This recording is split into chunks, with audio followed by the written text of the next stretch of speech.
आप क्लास में बैठे हो, 50 बच्चों की भीड़ है। अचानक कोई आता है, आपके सिर पर टपली मारता है और फिर पूरी क्लास हंसने लगती है। 50 बच्चों की भरी क्लास में जब आपको एक निक नेम दिया जाता है, मतलब अगर आपका वजन ज्यादा है तो आपको मोटा, भैंसा, हाथी ये सब कहकर बुलाया जाता है। अगर आपका कलर थोड़ा डार्क है तो काला, कालू, कोयला ये सब कहकर बुलाया जाता है। अगर आप पतले हो तो सूखा, हड्डियों का ढांचा, तार, पेंसिल ये सब कहकर आपका मजाक बनाया जाता है। जब भी ऐसा कुछ होता है तो आपकी आइडेंटिटी वहीं खत्म हो जाती है। आप एक इंसान नहीं, बस एक जोकर बनकर रह जाते हो। ये वीडियो उन सारे आंसुओं का हिसाब है जो आपने अपने स्कूल बेंच पर सर रखकर बहाए हुए हैं। ये वीडियो हर उस बच्चे के लिए इम्पोर्टेंट है जिसका क्लास में हर समय मजाक बनाया जाता है। लेकिन सबसे पहले मुझे तुमसे एक प्रॉमिस चाहिए। मेरी जिस भी बात से तुम रिलेट करोगे, ध्यान से उसके सोल्यूशन को सुनोगे, समझोगे और अगले ही दिन जो मैं तुमको बताने वाला हूँ उसे अपनी क्लास में अप्लाई भी करोगे और मुझे उसी दिन घर आकर कमेंट करोगे कि हाँ ये ट्रिक्स वर्क करती हैं या नहीं। मैंने भी अपनी स्कूलिंग की है, लेकिन ना ही कोई मेरा मजाक बना पाया, ना ही कोई मेरा मजाकिया नाम रख पाया और ना ही सबके सामने कूल दिखने के चक्कर में मेरी किसी भी बात को लेकर इंसल्ट कर पाया। तो शायद मैं परफेक्ट हूँ तुम्हें इस टॉपिक के बारे में बताने के लिए। महान लोगों, मैं हूँ जैन महर्षि। क्या है वो कुछ छोटे छोटे बट इम्पोर्टेंट तरीके, आइए समझते हैं। आखिर आपका ही मजाक क्यों बनाया जाता है? इवोल्यूशनरी साइकोलॉजी कहती है कि सभी इंसानों में एक बहुत पुराना पैटर्न देखने को मिलता है। एक ग्रुप में खुद को पावरफुल दिखाने का, दूसरों को किसी भी तरह से खुद से नीचा दिखाकर, फिर वो चाहे किसी को डराना हो या किसी का मजाक बनाकर उसकी सेल्फ रिस्पेक्ट के साथ खेलना हो। जानवरों में भी ऐसा होता है। वहाँ पर भी ताकतवर जानवर कमजोर जानवरों को ही टारगेट करते हैं ताकि वो खुद को सबसे अलग, सबसे स्ट्रॉन्ग प्रूफ कर सके। अभी आप स्कूल में हो तो यहाँ ये सब झेल रहे हो। आपको लगता होगा कि बस एक बार यहाँ से निकल जाऊँ सब ठीक हो जाएगा, पर इन रियलिटी ये बिल्कुल भी सच नहीं है। अगर आप अपने प्रेजेंट स्कूल के बच्चों से परेशान होकर दूसरे स्कूल को ज्वाइन करोगे तो भी आपके साथ वैसा ही होगा जैसा अभी हो रहा है। वहाँ भी आपको नए नए नामों से बुलाया जाएगा, चिढ़ाया जाएगा। वहाँ पर भी सबके सामने आपको छोटा दिखाया जाएगा। ऐसा आपके साथ हर जगह होने वाला है। कहाँ तक चेंज कर लोगे स्कूल? कल को आप बड़े होगे, आप अपनी लाइफ में थोड़ा आगे बढ़ोगे, कॉलेज ज्वाइन करोगे, मेरे भाई वहाँ पर भी तुम्हारे साथ ऐसा ही होगा जैसा आज हो रहा है। Trust me. वहाँ भी रोते रहोगे क्या? कॉलेज के बाद ऑफिस ज्वाइन करोगे बेटा, वहाँ भी तुम्हारे सीनियर्स तुम्हारा मजाक बनाएंगे, तुम्हारे और भी बुरे बुरे नाम सोच के रखे जाएंगे। क्या करोगे अब तुम? ऑफिस चेंज करोगे? कर लो। स्कूल चेंज करो, कॉलेज चेंज करो, ऑफिस चेंज करो, बस कभी खुद को चेंज मत करना। क्यों?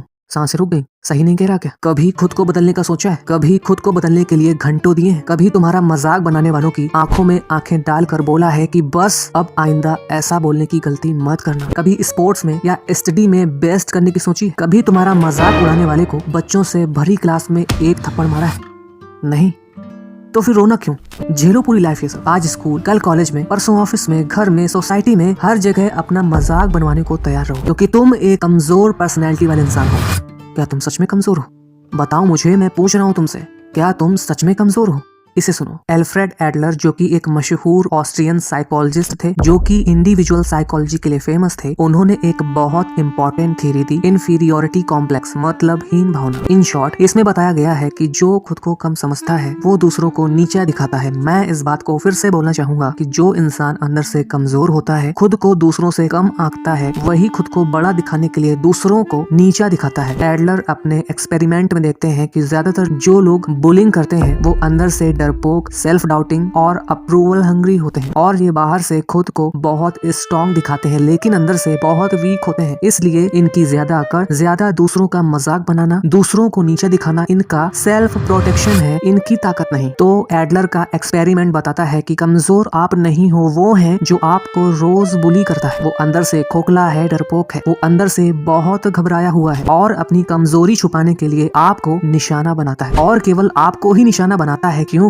आपको ये कुछ तरीके नहीं पता। तो उठाओ कॉपी पेन, कल से अपनी क्लास में ये कुछ पॉइंट्स जरूर ट्राई करना। ये मेरे पर्सनल फेवरेट तरीके हैं, एकदम ध्यान से समझना। तो अपना पहला रूल है द नो रिएक्शन रूल। समझो कि सामने कोई है ही नहीं। देखिए, बुलिंग करने वालों का फ्यूल आपका रिएक्शन है। मींस जब वो आपको चिढ़ाते हैं तो आप गुस्सा करते हो, रोते हो या अपने टीचर से शिकायत करते हो। हम समझते हैं कि अगर हम अपने टीचर्स को बताएंगे कि ये लड़का या लड़की मुझे रोज परेशान करता है तो हमारी प्रॉब्लम सॉल्व हो जाएंगी। लेकिन उन लोगों का रिप्लाई होता है कि अरे बेटा, बच्चों में तो ये सब होता रहता है, थोड़ा बहुत डांटते हैं, बस बात खत्म।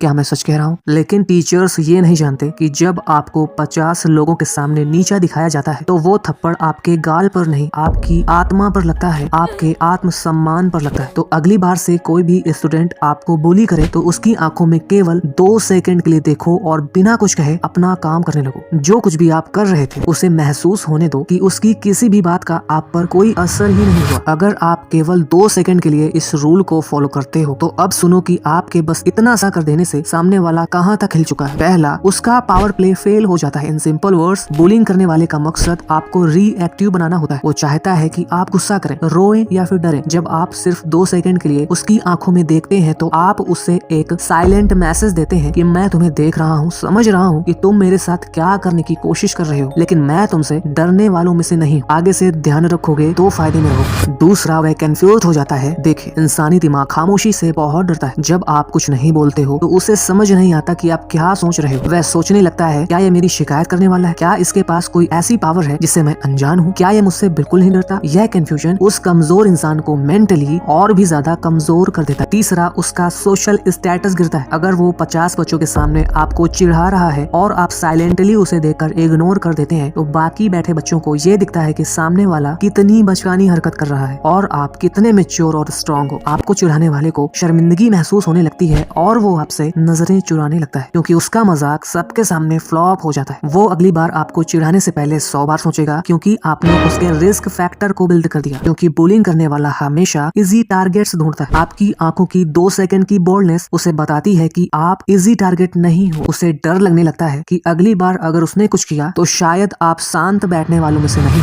इस रूल को फॉलो करते समय इन 3 बातों का ध्यान जरूर रखना। पहला, आपके चेहरे पर मुस्कान या गुस्सा नहीं दिखना चाहिए। चेहरा बिल्कुल न्यूट्रल और नेचुरल होना चाहिए। दूसरा, उन 2 सेकंड के लिए अपनी नजरें बिल्कुल भी ना झपकाएं, एकदम एकटक होकर देखें। इसे अल्फा स्टेयर कहते हैं। तीसरा, अपनी बॉडी लैंग्वेज पर जरूर ध्यान दें। कंधे सीधे रखें और उसे देखने के बाद अपना काम इतनी साइलेंटली शुरू करें जैसे कि सामने वाला इंसान वहाँ है ही नहीं। भाई साहब, उससे अपनी औकात दिखने वाली है, ट्राई जरूर करना। ओन योर वीकनेस, अपनी कमजोरी को अपनी ताकत बनाओ। अपनी कमजोरी को अपनी ताकत बनाना सुनने में थोड़ा फिल्मी लग सकता है लेकिन यह साइकोलॉजी का एक बहुत बड़ा हथियार है। बुलिंग की दुनिया में इसे सेल्फ डिप्रिकेशन और रेडिकल एक्सेप्टेंस का मिक्सचर कहा जाता है। इसका सीधा मतलब ये है कि आप अपनी उस कमी को जिसका बार बार मजाक उड़ाया जा रहा है खुद ही एक्सेप्ट कर लें ताकि सामने वाले के पास आपको चोट पहुंचाने के लिए कोई हथियार ही ना बचे। बुलिंग करने वाला इंसान एक हंटर की तरह होता है। वह आपके अंदर की शर्म और झिझक ढूंढता है। जब वह आपको मोटा या पढ़ने में कमजोर कहता है तो वो यह देख रहा होता है कि क्या आपको इस बात से शर्म आ रही है। तो इधर आपकी कमजोरी होगी कि आप मोटे हैं और आपको इस बात की शर्म है और आप इसे छिपाने की कोशिश करते हो, और इधर आपकी ताकत होगी कि आप जानते हैं कि आप मोटे हैं और आपको इस बात की कोई शर्म नहीं। आपने मान लिया है कि हाँ, मैं ऐसा ही हूँ। जब आप अपनी कमी को स्वीकार कर लेते हैं तो सामने वाले का सरप्राइज एलिमेंट खत्म हो जाता है। आप उसे ये क्लियरली मैसेज देते हो कि जो तुम मुझे बता रहे हो वो मुझे पहले से पता है और मुझे इस बात से कोई फर्क नहीं पड़ता। अब इसे असल में कैसे करना है? मान लेते हैं कि कोई आपको चिढ़ाता है तो यहाँ उससे निपटने के 2 तरीके हैं। नॉर्मल रिएक्शन, कमजोरी होगी जो आप अभी तक करते चले आ रहे हो, चेहरा लाल होना, नजरें नीची करना और बुलिंग करने वालों को बोलना, अरे यार ऐसा मत बोलो, मैं कल से डाइटिंग करूंगा। दूसरा, ये पावरफुल रिएक्शन होगा आपकी ताकत, हल्की सी मुस्कान के साथ, हाँ मैं मोटा हूँ, अब ये बता कि इसके अलावा तेरे पास कोई और टैलेंट है या दिन भर दूसरों की बॉडी ही चेक करता है। इससे आप साबित कर देते हो कि उसकी बात की आपकी नजर में कोई वैल्यू ही नहीं है। जब आप अपनी कमी का खुद ही हल्का सा मजाक बना देते हैं या उसे शांति से मान लेते हैं तो सामने वाला नेकेड महसूस करने लगता है। उसे लगता है कि उसकी आप पर छोड़ी गई बुलेट असर ही नहीं कर पाई और वो अपना टारगेट बदल देता है। क्योंकि बुलिंग करने वाले पैरासाइट्स की तरह होते हैं, वो वहीं टिकते हैं जहां उन्हें रिएक्शन का खाना मिलता है। जब वह आपसे उनके मनचाहे रिएक्शन को नहीं पा पाते तो वो बोर हो जाते हैं और किसी और आसान शिकार की तलाश में निकल जाते हैं। तो इससे ट्राई जरूर करना बहुत हेल्पफुल है। Be the best in your zone, अपनी ताकत पहचाने। अगर आप पढ़ाई में कमजोर हैं तो इसका मतलब ये नहीं कि आप अपनी लाइफ के हर फील्ड में कमजोर हैं। शायद आप पेंटिंग, कोडिंग, कोई स्पोर्ट या बहुत अच्छा बोलने में माहिर हो। तो देखो, ढूंढो क्या है आप में वो इकलौता टैलेंट जो किसी के पास नहीं। अगर आप अपने फील्ड में बेस्ट बन जाओगे तो आप अपनी इनर वैल्यू और सोशल स्टैंडिंग दोनों ही चीजों को इतना बढ़ा लोगे कि सामने वाले का मजाक आप तक पहुंचने से पहले ही दम तोड़ देगा। क्योंकि द पावर ऑफ एक्सेलेंस बोलता है कि अगर आप कोडिंग, पेंटिंग, गिटार, फोटोग्राफी या किसी स्पोर्ट्स में बहुत अच्छे हो तो आपकी एक अलग आइडेंटिटी बन जाती है। तो इसका इम्पैक्ट है कि जब स्कूल के बाकी बच्चे आपकी काबिलियत की तारीफ करते हैं तो बुलिंग करने वाला अकेला पड़ जाता है। वो अगर आपको चिढ़ाने की कोशिश भी करता है तो लोग उसे ही टोकने लग जाएंगे कि तू जानता भी है ये कौन है, तो उससे लाख गुना अच्छा है। अपने को देख, अपने स्कूलिंग टाइम में मैं पढ़ाई में अच्छा था, स्पोर्ट्स में अच्छा था, शायद यही वजह थी कि लोग मेरी रिस्पेक्ट करते थे। तुम भी आजमाओ, हेल्प जरूर करेगा, क्योंकि जब आप अपनी ताकत पर काम करते हैं तो आप कॉन्फिडेंट हो जाते हैं। बुलिंग करने वाले डरपोक होते हैं। जब वो देखते हैं कि आप अपनी ताकत पहचान चुके हैं और अब आप डरते नहीं हैं, तो वो डर उनके अंदर ट्रांसफर हो जाता है। उन्हें लगता है कि कहीं अब आप उनके खिलाफ खड़े ना हो जाए। Master in one liner means हाजिर जवाबी। मेरे भाई, बुलिंग से बचने की ये भी बहुत इंपॉर्टेंट टेक्निक है। आज की सोसाइटी जहाँ सब एक दूसरे को नीचा दिखाने में लगे हुए हैं, आपको अपने वन लाइनर पर मास्टर करना ही होगा। ये एक साइकोलॉजिकल सेल्फ डिफेंस की तरह है। जब आपके पास सही वक्त पर सही वन लाइनर होता है तो आप सामने वाले के वार को उसी पर पलट देते हैं। आपको अपनी वन लाइनर स्किल को डेवलप करना ही होगा, क्योंकि बुलिंग करने वाला इंसान एक स्क्रिप्ट के साथ आता है। उसका मकसद है आपको रुलाना या आपकी नजरें नीचे करके आपको नीचा दिखाना। जब आप एक पावरफुल वन लाइनर देते हैं तो आप उसकी लिखी हुई स्क्रिप्ट फाड़ देते हैं और अब पूरी कहानी आपके कंट्रोल में आ जाती है। जब क्लास के 50 बच्चे आप पर हंसते हैं तो वो हंसी बुलिंग करने वालों की ताकत होती है। हाजिर जवाबी से आप उस हंसी का रुख बुलिंग करने वालों की तरफ मोड़ देते हैं। जब भीड़ उस पर हंसने लग जाती है तो उसकी पूरी हिम्मत टूट जाती है। यह टेक्निक हर जगह काम करेगी, चाहे आपकी फैमिली में हो, स्कूल में, कॉलेज में, ऑफिस में, किसी झगड़े में या सोसाइटी में। तो इसका इस्तेमाल करने के 3 गोल्डन रूल्स हैं। पहला, कीप इट शॉर्ट मीन्स जवाब जितना छोटा होगा उतना ही ज्यादा सैवेज होगा। दूसरा, डोंट गेट इमोशनल। अगर आप अपनी प्रतिक्रिया बदल कर बोलते हो तो उससे और बाकियों को लगेगा कि उसकी बात का आप पर असर हो चुका है, इसलिए मुस्कुराते हुए बिल्कुल शांत होकर जवाब दें। तीसरा, कि इसमें टाइमिंग बहुत इंपॉर्टेंट है। पूरा खेल आपकी टाइमिंग पर ही डिपेंड है। जवाब जितनी जल्दी दोगे उतना ही ये इफेक्टिव होगा। वो कहते हैं ना कि आवाज दूर तक जाएगी। जैसे जब कोई आपकी फिजिकल अपीयरेंस मतलब मोटा पतला इन सब चीजों का मजाक उड़ाए। मोटा कहने पर आप उसे बोलोगे कि मैं ज्यादा खाता हूँ इसलिए मोटा हूँ, तू भी खाया कर, घर में खाना नहीं मिलता क्या? या फिर ये बोलो कि मेरे वेट से ज्यादा तो तेरी सोच हैवी लग रही है। या फिर अच्छा ही तो है, तेरी तरह आंधी आने पर खंबा तो नहीं पकड़ना पड़ेगा। पतला कहने पर आप बोलोगे कि मैं तेरी तरह पूरे मोहल्ले का राशन नहीं खाता। या फिर तेरे घर वालों के लिए खाना बचता है या तू ही पूरा लपेट जाता है। और जब भी कोई आपको फालतू के फनी निकनेम से बुलाए तो सिर्फ एक चीज करना,